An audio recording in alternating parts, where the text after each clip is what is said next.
नवरात्रि में माँ जगदम्बा के 9 स्वरूपों की पूजा की जाती है। इन सभी 9 शक्तियों के अलग अलग मंत्र भी होते हैं, जो कि आप सभी माता रानी के मंत्रों का जाप करके माता रानी को प्रसन्न कर सकते हैं और माता रानी की कृपा प्राप्त कर सकते हैं। अब मैं आप सभी को बताऊंगी नवरात्रि में 9 माताओं की कौन कौन सी भोग प्रसादी होती है और माता रानी को हमें कौन कौन से भोग लगाने चाहिए जिससे माता रानी हमसे प्रसन्न हो जाएं, और माता रानी को कौन कौन से भोग प्रिय हैं, क्योंकि हर 9 दिन हर अलग अलग माताओं के होते हैं और हर 9 दिन अलग अलग माता रानी के अलग अलग भोग। पता है 9 दिन की माताओं के कौन कौन से भोग लगाने चाहिए और 9 दिन की माता के कौन कौन से अलग अलग भोग प्रसादी होती है और माता रानी को क्या भोग प्रसादी में पसंद है। अगर आप सभी भी जानते हैं तो प्लीज़ मुझे कमेंट बॉक्स में बताइएगा किस किस दिन माता रानी को कौन से भोग प्रसादी पसंद है, और आपको ये जानकारी पहले से पता थी या नहीं पता थी। अगर पता हो तो प्लीज़ मुझे कमेंट बॉक्स में बताएं। तो अब मैं आप सभी को बताती हूँ, नवरात्रि उत्सव में नव दुर्गा माता की उपासना करने के लिए अनेक धार्मिक अनुष्ठान और क्रियाकलाप किए जाते हैं। इसी के तहत नव दुर्गा के प्रत्येक स्वरूप को एक विशिष्ट प्रसाद अर्पित करने की परंपरा है, और देवी दुर्गा का प्रत्येक अवतार अपने आप में विशेष और विलक्षण होता है। इसीलिए उनके विभिन्न स्वरूपों के अनुसार विशेष भोग प्रसाद उन्हें चढ़ाया जाता है, जिसे जरूर जानना चाहिए आप सभी को भी, जिससे हम माता रानी को सभी मिलकर प्रसन्न कर सकें और माता रानी की कृपा भी प्राप्त कर सकें भी लगाने चाहिए। तो नवरात्रि में 9 दिन तक माँ दुर्गा के अलग अलग स्वरूपों की पूजा की जाती है। साथ ही हर स्वरूप के लिए अनेक धार्मिक अनुष्ठान भी किए जाते हैं।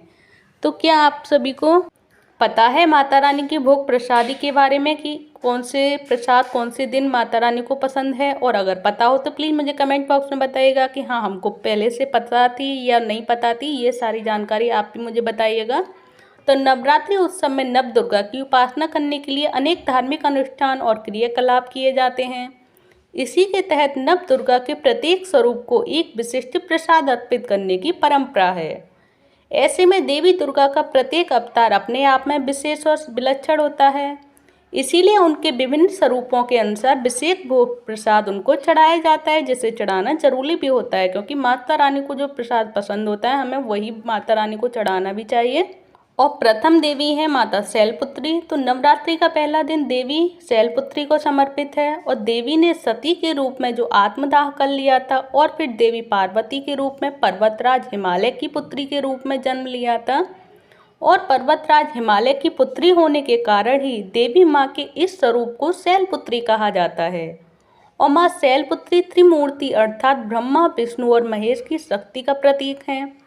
और माता शैलपुत्री का आशीर्वाद पाने के लिए देसी घी के प्रसाद को स्वरूप को आपको उनको अर्पित करना चाहिए, क्योंकि शैलपुत्री माता को देसी घी का प्रसाद पसंद है। अब आया नवरात्रि का दूसरा दिन कि दूसरे दिन माता रानी को क्या प्रसादी चढ़ानी चाहिए। तो नवरात्रि का दूसरा दिन देवी ब्रह्मचारिणी को समर्पित है, और देवी पार्वती के तपस्विनी और अविवाहित रूप को देवी ब्रह्मचारिणी के रूप में पूजा जाता है।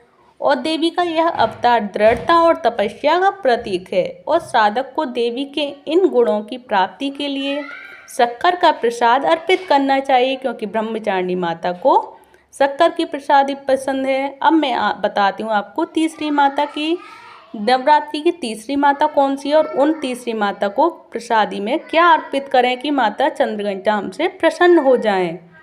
तो नवरात्रि का तीसरा दिन देवी चंद्रघंटा को समर्पित है, और देवी चंद्रघंटा देवी पार्वती का विवाहित स्वरूप है। और भगवान शिव से विवाह करने के बाद देवी पार्वती ने अर्धचंद्र को अपने मस्तक पर सुशोभित करना प्रारंभ कर दिया था, जिसके कारण उन्हें देवी चंद्रघंटा के रूप में जाना जाने लगा। और देवी चंद्रघंटा अपने भक्तों को साहस प्रदान कर उन्हें समस्त अवगुणों से दूर रखती हैं। और देवी चंद्रघंटा को प्रसाद स्वरूप में खीर अर्पित करनी चाहिए। तो माँ देवी चंद्रघंटा को खीर का प्रसाद पसंद है, जिसको कि हमें उनको अर्पित करना चाहिए और उनका भोग लगाना चाहिए खीर का। तो चलिए अब जानते हैं चतुर्थ माता के बारे में कि माता चतुर्थ माता कौन सी है और उनको कौन सी भोग प्रसादी पसंद है, जिससे कि माता रानी हमसे प्रसन्न हो जाए और हमें मनवांछित फल की प्राप्ति हो। तो नवरात्रि की चौथी माता है माँ कुष्मांडा माता, जो कि नवरात्रि का चौथे दिन देवी कुष्मांडा की पूजा की जाती है। माता कुष्मांडा सूर्य के अंदर अर्थात सूर्य मंडल में निवास करती हैं। इसके अतिरिक्त अन्य किसी में यह शक्ति और क्षमता नहीं है जो देवी कुष्मांडा की देह सूर्य के समान दिव्य और तेजोमय है। देवी कुष्मांडा अपने भक्तों के जीवन से अंधकार का नाश करती हैं और उन्हें धन और स्वास्थ्य प्रदान करती हैं। और माता कुष्मांडा को मालपुआ का प्रसाद अर्पित करना चाहिए, जो कि माता रानी को बहुत पसंद है। और चौथे दिन की माँ कुष्मांडा का भोग है मालपुआ का प्रसाद, जो कि आप सभी को उनको भोग लगाना चाहिए, क्योंकि कुष्मांडा माता की ये ही पसंद है और प्रिय है उनको, जिससे माता रानी प्रसन्न होंगी। अब आई माता रानी का पंचम स्वरूप कौन सा है नवरात्रि माता का? वो है माता रानी का स्कंद माता, क्योंकि नवरात्रि के 5वें दिन जगदम्बा के स्कंद माता स्वरूप की पूजा की जाती है। और देवी पार्वती के ज्येष्ठ पुत्र भगवान कार्तिकेय हैं, जिन्हें स्कंद देव के नाम से भी जाना जाता है। इसी कारण माता पार्वती को देवी स्कंद माता भी कहा जाता है। और देवी स्कंद माता अपने भक्तों को समृद्धि और शक्ति प्रदान करती हैं। और नवरात्रि में देवी स्कंद माता को केले का प्रसाद अर्पित करें, क्योंकि स्कंद माता को केला बहुत पसंद है और वो बहुत प्रिय है। और नवरात्रि में देवी स्कंद माता को केले की प्रसादी चढ़ाने से माता बहुत प्रसन्न होती हैं, इसलिए माता को केले का प्रसाद जरूर अर्पित करें नवरात्रि के 5वें दिन केले की प्रसादी माता रानी की। अब जानेंगे माता रानी के 6वें स्वरूप के बारे में कि 6वां स्वरूप कौन सा है और 6वें स्वरूप को माता रानी को किस चीज़ की भोग प्रसादी चढ़ाएं हम, जिससे माता रानी प्रसन्न हो जाएं। तो ये है माता रानी का 6वां स्वरूप। तो नवरात्रि के 6वें दिन देवी कात्यायनी की पूजा की जाती है, जिसमें महिषासुर दैत्य का अंत करने के लिए देवी पार्वती ने देवी कात्यायनी का रूप धारण किया था।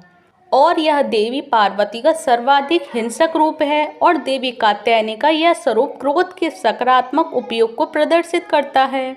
और देवी कात्यायनी को मधु अर्थात शहद का प्रसाद अर्पित करना चाहिए, क्योंकि देवी कात्यायनी को शहद का प्रसाद अर्पित किया जाता है, क्योंकि उन्हें काफ़ी पसंद है ये प्रसादी में। जो कि मैं आप सभी से भी यही कहूँगी कि कात्यायनी माता को सभी शहद का प्रसाद ही चढ़ाएं, क्योंकि ये माता रानी को बहुत पसंद है और इससे माता रानी प्रसन्न हो जाती हैं और हमें मनवांछित फल की प्राप्ति होती है। तो नवरात्रि के 6वें दिन माँ कात्यायनी को शहद की प्रसादी चढ़ानी चाहिए। अब आया माता रानी का 7वां दिन कि माता रानी को 7वें दिन क्या प्रसादी चढ़ाएं। तो नवरात्रि के 7वें दिन देवी कालरात्रि की पूजा की जाती है, जिसमें देवी पार्वती ने शुंभ निशुंभ नामक दैत्य की वध किया था और अपने स्वर्ण वर्ण का त्याग कर दिया था।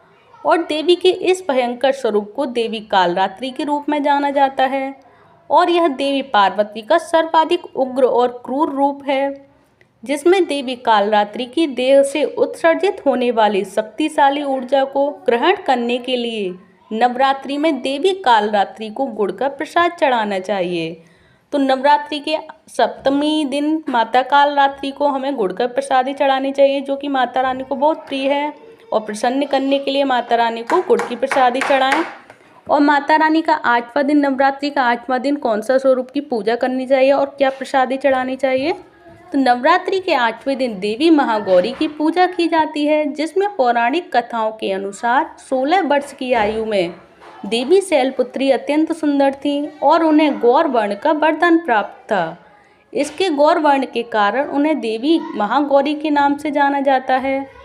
और देवी महागौरी को प्रसाद स्वरूप नारियल अर्पित करने से मनुष्य के पाप मुक्त हो जाता है और विभिन्न प्रकार के भौतिक सुख प्राप्त करता है। तो महागौरी को नारियल पसंद है, तो नारियल का भोग लगाएं माता रानी को 8वें दिन, जिससे माता रानी की आप सभी को भी कृपा प्राप्त होगी और आप सभी सुख समृद्धि आएगी आपके घरों में भी।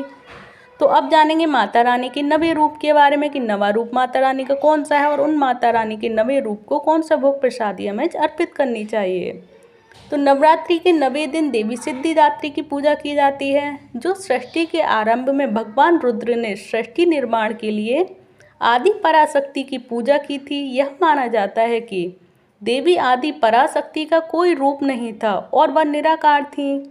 शक्ति की सर्वोच्च देवी आदि पराशक्ति भगवान शिव के बाएं आधे भाग से सिद्धिदात्री के रूप में प्रकट हुई और देवी सिद्धिदात्री की आराधना से समस्त प्रकार की सिद्धियों की प्राप्ति होती है। और नवरात्रि में देवी सिद्धिदात्री को तिल या तिल से बने पदार्थों का प्रसाद अर्पित करना चाहिए। तो माँ नवी माता को जानिए कि सिद्धिदात्री माता को तिल का प्रसाद का भोग अर्पित करना चाहिए या फिर तिल से बनी कुछ खास चीज़ों का ही प्रयोग करना चाहिए। तो अब मैं आप सभी को बता देती हूँ कि शारदीय जो नवरात्रि हो रही है माता रानी की, उसमें माता रानी को इन प्रसादों का भोग अर्पण करें, जिससे कि माता रानी आप सभी से प्रसन्न हो जाएं और आपको मनवांछित फल की प्राप्ति हो और आपके ये सारे 9 रूप माता रानी के जो आप सभी को मैंने इन माता रानी के भोग प्रसादी के बारे में जो बताए हैं, ये अगर आप सभी को अच्छे लगे हों, समझ में आए हों और इन चीज़ों का भी आप भोग प्रसादी का यूज़ करते हो तो प्लीज़ मुझे कमेंट बॉक्स में बताएं। अगर अच्छी लगी हो वीडियो तो लाइक करें, चैनल को सब्सक्राइब करें।